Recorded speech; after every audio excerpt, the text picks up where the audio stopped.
Eleições 2024. Nós vamos bater um papo com o doutor Leonardo Toneto. Seja bem-vindo, doutor. Obrigado. Doutor Leonardo, o que pode e o que não pode? O que é crime eleitoral? O que é proibido? O que o pré-candidato pode fazer? Essa é uma dúvida muito recorrente, Cida, especialmente nesse período eleitoral, né? Os pré-candidatos, a sociedade como um todo se movimenta muito, né? Nesse período que se denomina pré-eleitoral, esse período pré-convenção. E são situações, né, variadas que acontecem dia a dia. Eu costumo falar, o que não pode ter de jeito nenhum é pedido explícito de voto. Né? As condutas vedadas, elas são ali expressamente, né? Nós estamos num período da pré-candidatura. E os pré-candidatos, eles estão no momento de apresentar suas propostas, de dialogar com a sociedade, mas de forma nenhuma pedir voto explicitamente, né? Se colocar. O Tribunal Superior Eleitoral até entende pedidos implícitos de votos, né? Então não é só aquela questão de pedir o voto diretamente, mas usar de palavras mágicas, usar de circunstâncias, né? Para que se configure esse pedido explícito de voto. Doutor Leonardo, servidor público, seja estadual, federal ou municipal, ou até mesmo empresas particulares, se o chefe superior exigir que aquele funcionário vote no candidato dele, isso é crime eleitoral? Isso é crime eleitoral, isso é um ilícito eleitoral, é uma conduta vedada, não pode se ter, né, por parte da autoridade, seja autoridade pública, seja até em situações, nós vimos muito nas eleições passadas, de próprias empresas privadas obrigando os seus funcionários, né, a votar em determinado candidato. Isso é uma conduta vedada e não pode, né? O eleitor, né, na verdade, o trabalhador, seja ele servidor, seja ele um trabalhador privado, o eleitor, o cidadão, ele tem um direito de escolher o seu candidato, né? E essa livre escolha, ela precisa aí ser permeada de todas as formas. Doutor Leonardo, quando um pré-candidato, ele impulsiona muito as suas postagens nas redes sociais ou quando ele compra seguidor, e quando isso acontece, é crime eleitoral e ele precisa prestar contas, informar como foi gasto isso? O impulsionamento ele é permitido, inclusive nós tivemos uma evolução, né, no entendimento do TSE, nas resoluções, né, que foram votadas neste ano para o pleito eleitoral de 2024. É permitido esse impulsionamento, lembrando que todas as contas elas precisam ser prestadas, desde as contas da pré-campanha como da campanha eleitoral. Então isso é um dado, é um fator que eu chamo a atenção aos pré-candidatos, à sociedade como um todo, porque nós vemos dia a dia diversos impulsionamentos e nós precisamos fazer a fiscalização posterior, se esses pré-candidatos, posteriormente, eles vão prestar essas contas, né? E eu chamo a atenção também para um detalhe, que o impulsionamento ele precisa ser feito de modo moderado, né? Os gastos da pré-campanha, eles não podem ser superior de forma alguma aos gastos da campanha. Então, o pré-candidato ele precisa ter esse cuidado, além do conteúdo a ser impulsionado, porque de forma nenhuma pode ser um conteúdo divulgando notícias falsas, um conteúdo queimando a imagem, difamando, caluniando, um conteúdo negativo em relação a outro pré-candidato. Isso também é vedado pelo TSE e as contas elas precisam ser prestadas tanto da pré-campanha como da campanha eleitoral. Informação muito importante essa daí, galera. Doutor Leonardo, quando uma pessoa tem alguma coisa, exemplo, se um cidadão, ele viu ou ele filmou algum crime eleitoral, como ele faz para denunciar e onde? Nesse período, né, as denúncias elas ficam muito frequentes. O TSE ele tem um portal chamado Pardal, que é onde as denúncias são feitas. As denúncias podem ser feitas por qualquer cidadão, tanto no Pardal como no Ministério Público também.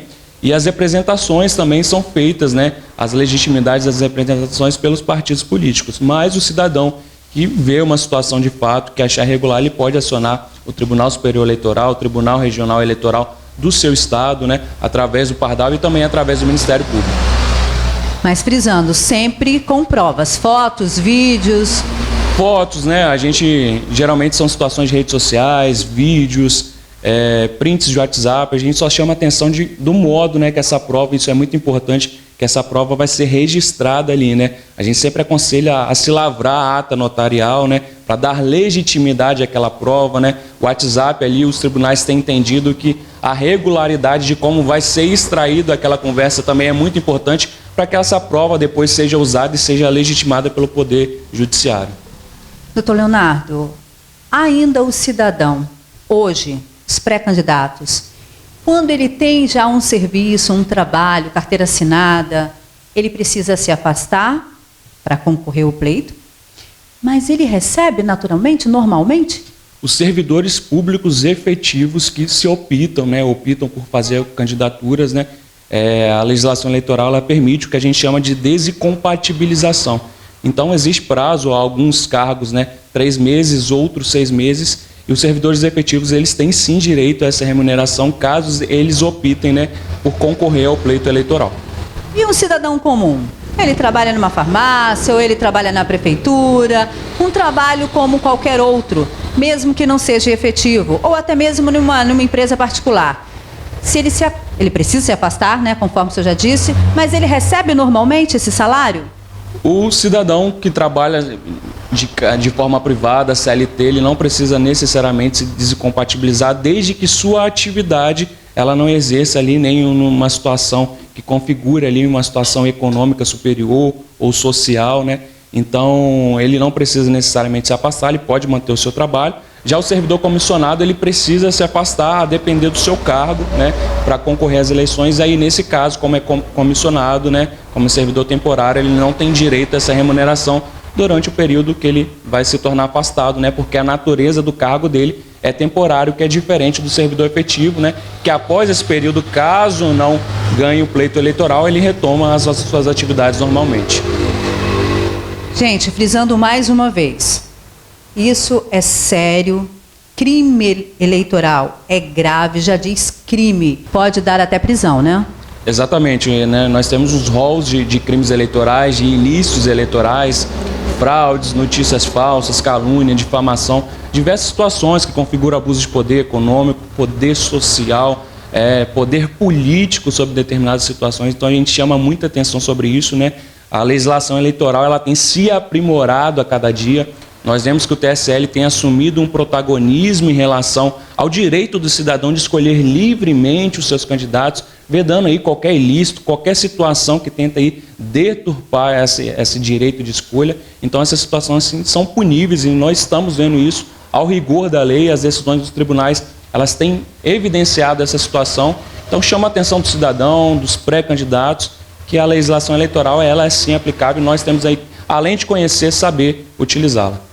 Doutor Leonardo, ainda, para você ficar atento aí, internauta, hoje, há alguns políticos que estão vindo à reeleição, alguns têm alguns processos tramitando na justiça. E outros, como sua primeira vez candidato, se você estiver passando aí por algum tipo de processo, seja lá criminal ou civil, se esse processo ainda estiver tramitando e ele não foi julgado ainda, esse cidadão ele pode vir candidato normalmente? Cida, as situações dos processos elas precisam, evidentemente, serem analisadas caso a caso. De forma geral, se a pessoa responde um processo, seja de natureza puramente eleitoral, seja de natureza criminal, questionando a inegibilidade ou questionando alguma outra situação, e esse processo encontra-se tramitando, nós costumamos falar que esse processo está no crivo do contraditório ainda, né? Aquele candidato ou aquele pré-candidato, aquela pessoa, ele tem ali a oportunidade, né, de evidenciar os fatos, de questionar a prova, de demonstrar sua inocência sobre aquela situação ou não. Então não há nenhum empecilho para que essas pessoas que estejam respondendo os processos, elas se tornem candidatos, né? Evidentemente que quem vai legitimar isso é o registro que é feito perante os cartórios eleitorais, perante a Justiça Eleitoral. Então, a partir das convenções, né, acontecendo as convenções, esses candidatos, né, efetivando seus registros, né, não há nenhuma vedação que eles concorram ao pleito eleitoral, desde que não haja nenhuma condenação ou nenhum óbice ali em relação à sua situação enquanto candidato. E para a gente encerrar nosso bate-papo, qual é a mensagem que o senhor deixa para todos os candidatos do Espírito Santo e do Brasil inteiro? Chama atenção, eu acho que cada eleição ela é marcada por uma situação. Eu vejo que nesse ano de 2024 a eleição nossa vai ser marcada pelas fake news. Então é um cuidado que o cidadão precisa ter, que os candidatos precisam ter, que os pré-candidatos, suas assessorias, o seu corpo publicitário, o seu corpo de marketing, o seu corpo jurídico, em como combater essas notícias falsas, né? O que a gente precisa ter nesse cenário é garantir a condição do cidadão de escolher livremente o seu candidato, a sua candidata, de analisar cada proposta, de analisar a melhor situação, a melhor escolha para o seu município, para a sua realidade. E as notícias falsas, elas vêm com uma onda, né, que tenta deturpar todo esse direito de escolha desse cidadão. Então é uma atenção que nós precisamos ter, né, nós advogados, né, a equipe do jornalismo, a equipe de marketing, toda a sociedade ela precisa ter no combate a essas notícias falsas, né, para que a gente tenha um pleito eleitoral efetivamente democrático. Muito bem, isso é verdade. Democracia acima de tudo, né? Uma atenção, meus queridos internautas e senhores pré-candidatos. Respeite, para que você possa ser respeitado. Vamos fazer uma eleição justa, limpa e respeitando os eleitores também. O programa fica por aqui. Olho a Olho, com Cida Campos.